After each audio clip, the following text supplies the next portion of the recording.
নমস্কার বন্ধুরা, আমি পিয়ালি। আমার চ্যানেল সূচনার আঙ্গিকে আপনাকে স্বাগত জানাই। একসময় এক ছোট্ট গ্রামে এক পাথর কাটার লোক থাকতো। প্রতিদিন সে খেটে খাটত, রোদে পুড়ে পাথর ভাঙত, তো তার জীবন নিয়ে সে কখনোই সন্তুষ্ট ছিল না। একদিন সে দেখল এক ধনী ব্যবসায়ী বিলাসবহুল পোশাক পরে ঘোড়ায় চড়ে যাচ্ছে। পাথর কাটার লোকটি দীর্ঘশ্বাস ফেলে ভাবল, ইস, আমি যদি তার মতো ধনী হতে পারতাম তাহলে সত্যিই খুশি হতাম। অবাক করা ব্যাপার, হঠাৎ এক রহস্যময় কণ্ঠস্বর বলল, তোমার ইচ্ছা পূরণ হলো। মুহূর্তের মধ্যে সে এক ধনী ব্যবসায়ীতে পরিণত হলো। তার চারপাশে ছিল সম্পদ আর বিলাসিতা। কিন্তু কিছুদিন পর সে বুঝতে পারল, ধনীরা সবাই রাজাকে ভয় পায় ও তার সামনে মাথা নিচু করে। সে ভাবল, যদি রাজা হতে পারতাম। আর সেই রহস্যময় কণ্ঠ আবার বলল, তোমার ইচ্ছা পূরণ হলো। এবার সে এক শক্তিশালী রাজা হয়ে উঠল, যার সামনে সবাই মাথা নত করত। কিন্তু কিছুদিন পর সে বুঝতে পারল, সূর্যের শক্তি রাজাকেও হার মানায়।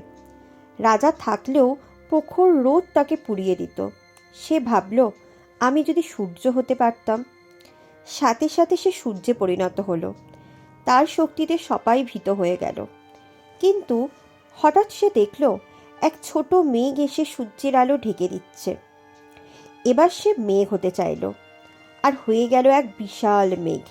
কিন্তু কিছুক্ষণ পর সে দেখল বাতাস সহজেই মেঘকে উড়িয়ে নিয়ে যাচ্ছে।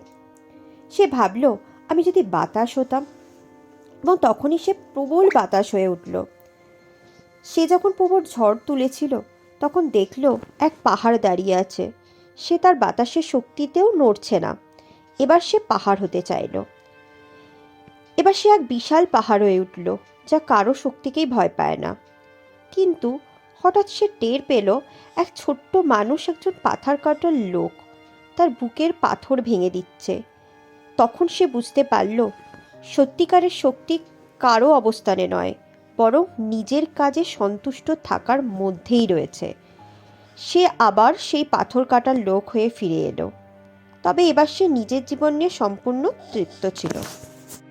বন্ধুরা, গল্পটি যদি ভালো লেগে থাকে তাহলে অবশ্যই গল্পটিকে লাইক করবেন, আর এরকম গল্প শোনার জন্য অবশ্যই চ্যানেলটিকে সাবস্ক্রাইব করে যাবেন।